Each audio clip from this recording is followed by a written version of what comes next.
the floor where they drop like bombs. Faceless voices running all the cons. Digital whispers in a binary night. No light, no face, pure sound, no sight. Stories unfold in the dark unscrolled. Echoes of silence, secrets untold. Waves crash loud in this audio cave. No mic, no fame, just the sound we crave. Tune and turn up, let the silence break.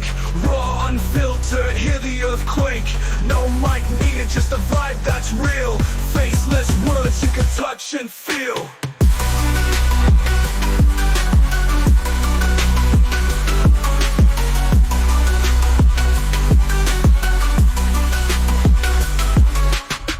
In shadows, voices untamed. No need for spotlight, no claim to fame. Just a beat of life in a stream of thought. Every word a punchline, no need to be taught. Just listen close, no visuals needed.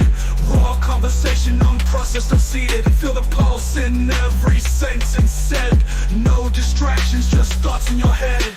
Whispers of the streets, rumbling through. Faceless yet vivid, a world in view. No mic, just souls, connecting in flow. Pure and raw, let the rhythm go.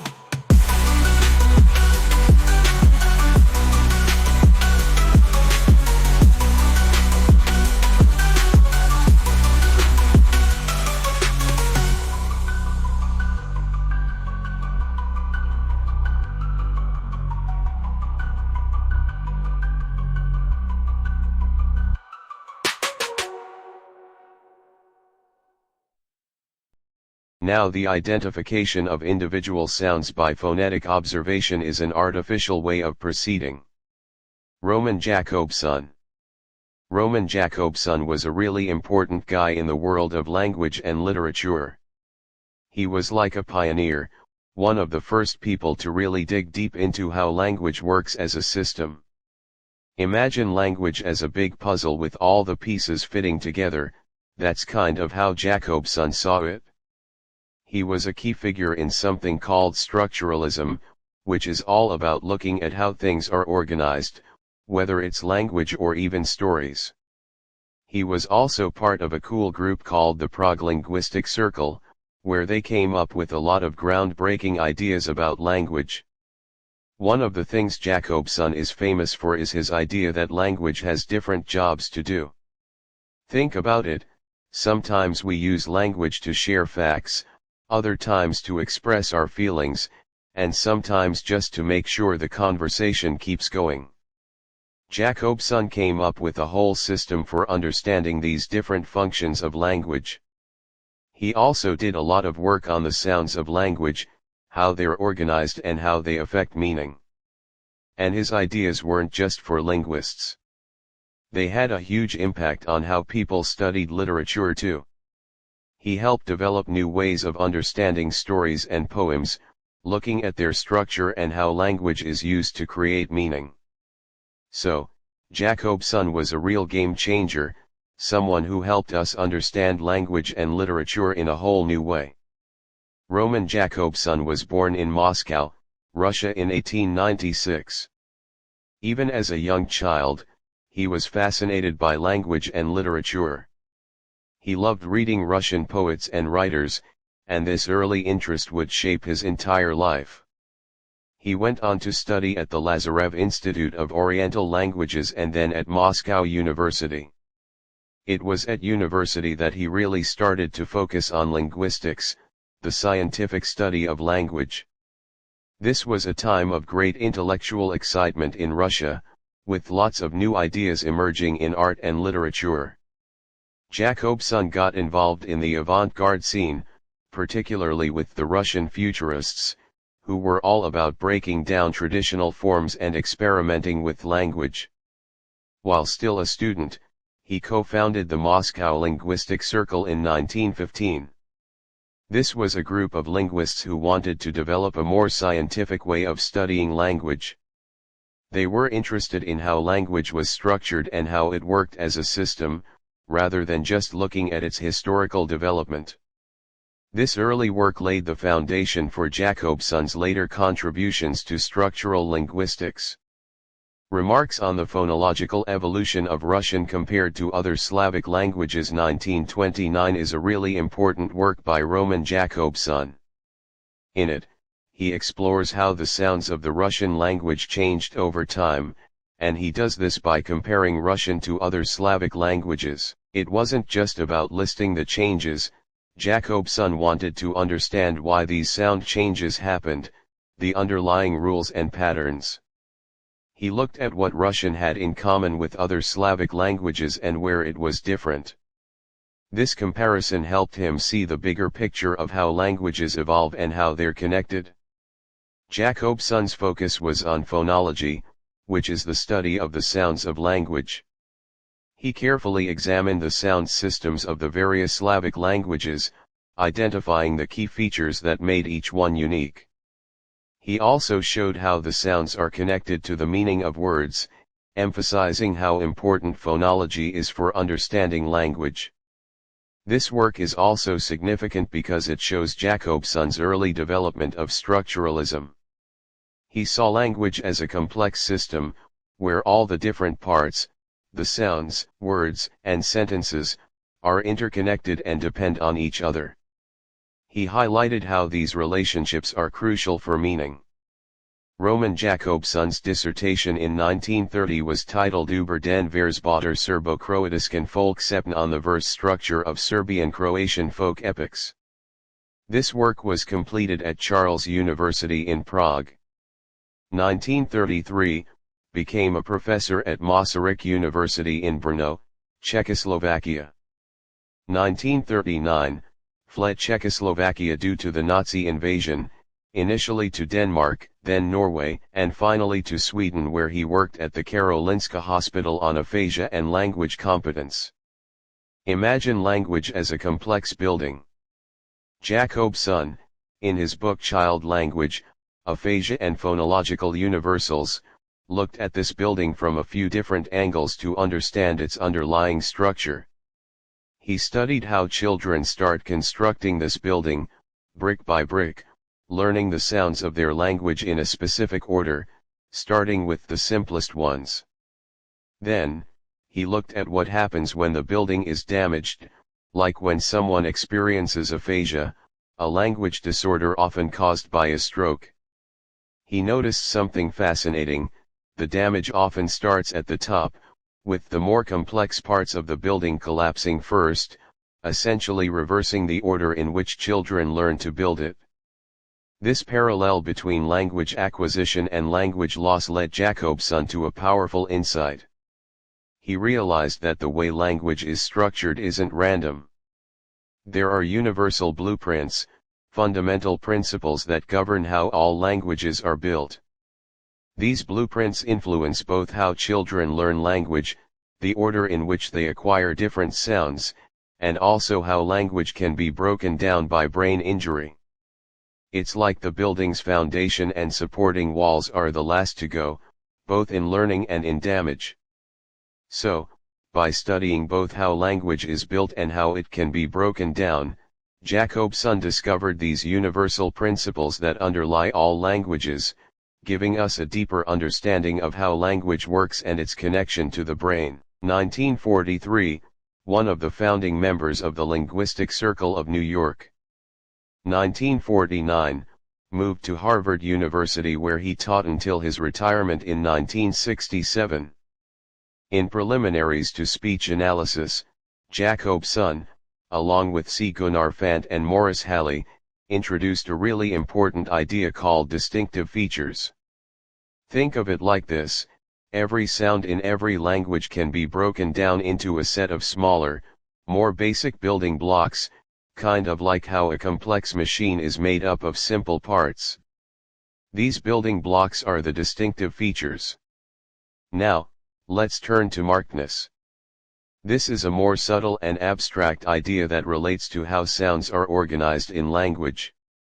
Think of it like this: some sounds are more basic, more common, more unmarked than others. They're the default, the ones we expect to hear. Other sounds are more complex, less frequent, more marked. They carry a little extra something, a kind of special flavor. For example, in many languages, the P sound is unmarked, while the B sound is marked. The B sound is voiced, meaning the vocal cords vibrate when you say it, while the P sound is voiceless. That extra feature of voicing makes the B sound marked. Markedness isn't just about individual sounds, it can also apply to grammatical categories or even whole words. The idea is that language is organized around these contrasts between marked and unmarked elements. The unmarked elements are simpler and more fundamental, while the marked elements are more complex and often carry some additional meaning or nuance. Jakobson argued that this principle of markedness is a universal feature of language, influencing both how children learn language and how languages change over time. In 1959, Roman Jakobson published a really insightful essay called On Linguistic Aspects of Translation. In this work, he delved into the complexities of translation, arguing that it's not just about swapping words from one language to another. He pointed out that languages aren't just collections of words, they have their own unique structures and ways of expressing meaning. This means that a translator needs to do more than just find equivalent words, they need to understand how the meaning is conveyed in each language and find ways to bridge the gap between them. Jakobson also explored the idea that there are different kinds of translation. It's not just about translating between languages, we also translate within a single language when we explain something in simpler words or rephrase it. And we even translate between different kinds of signs, like when we turn a book into a movie. First, there's his idea of the functions of language. Jakobson argued that language isn't just a simple tool for conveying information. It's much more versatile than that, and we use it for all sorts of different purposes. He identified 6 key functions. The most obvious one is the referential function, which is all about conveying information or describing the world around us, like in a news report or a scientific paper. But language can also be deeply emotional. Then there's the conative function, which is all about trying to influence someone else, like when we give a command or make a request. We use language to get people to do things.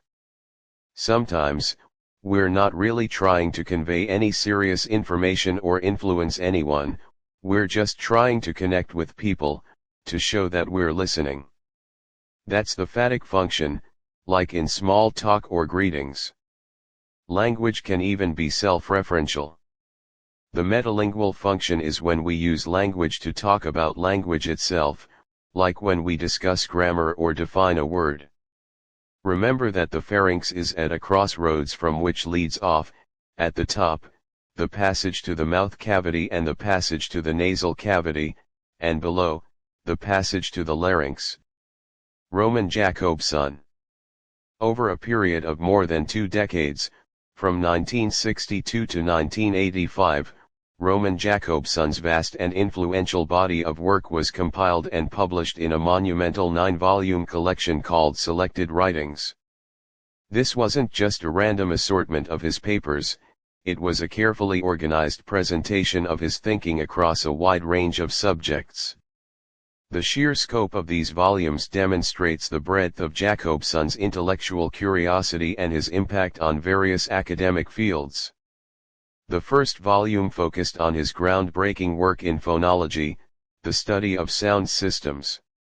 This was a core area of his expertise, and the volume showcased his innovative ideas about distinctive features and how sounds are organized in language.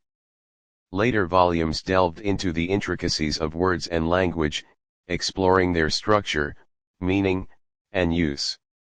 Jakobson was fascinated by the relationship between language and art, and another volume explored the poetry of grammar and the grammar of poetry, demonstrating how linguistic principles are at play in creating poetic effects. His deep interest in Slavic languages and cultures was reflected in volumes dedicated to Slavic epic studies and early Slavic history. He also explored the world of verse, analyzing its forms, rhythms, and the work of various poets. Jakobson's interests extended beyond linguistics and literature, as evidenced by volumes on comparative mythology, demonstrating his engagement with broader cultural and historical themes. Later volumes collected his major works from specific periods, showcasing the development of his thought over time. Even after his death, work continued on the collection, with the final completion volume published much later, bringing together even more of his writings. 1967, retired from Harvard but continued his academic involvement. 1970s, influenced the development of structural analysis in fields beyond linguistics like anthropology, literary theory, and philosophy, began to write more broadly on communication sciences. Sadly, Roman Jakobson passed away on July 18, 1982, in Cambridge, Massachusetts, at the age of 85. He left behind not only a vast body of work but also a generation of students and scholars who were inspired by his ideas and continue to build upon his contributions. His death marked the end of an era, but his influence remains very much alive in the ongoing study of language, literature, and culture.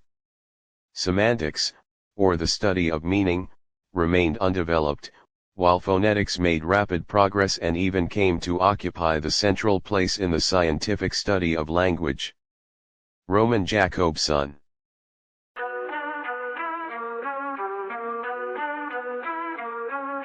Mics on the floor where they drop like bombs. Faceless voices running all the cons. Digital whispers in a binary night. No light, no face, pure sound, no sight. Stories unfold in the dark unscrolled. Echoes of silence, secrets untold. Waves crash loud in this audio cave. No light, no fame, just the sound we crave. Tune in, turn up, let the silence break. Raw, unfiltered, hear the earthquake. No mic needed, just the vibe that's real. Faceless words you can touch and feel.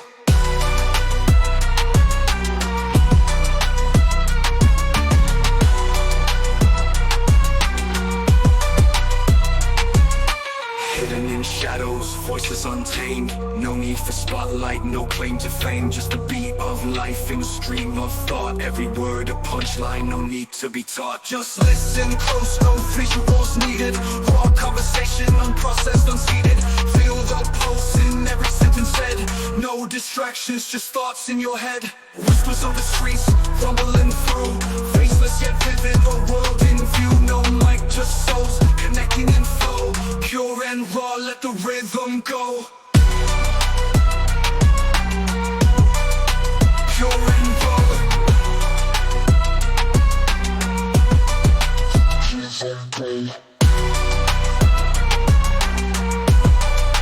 Pure and raw.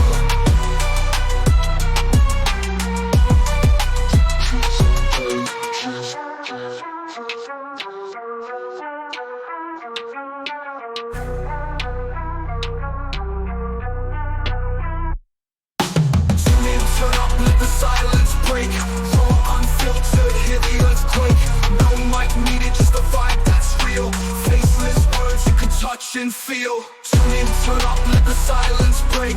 Raw, unfiltered, hear the earthquake. No mic needed, just the vibe that's real. Faceless words you can touch and feel. Pure and raw.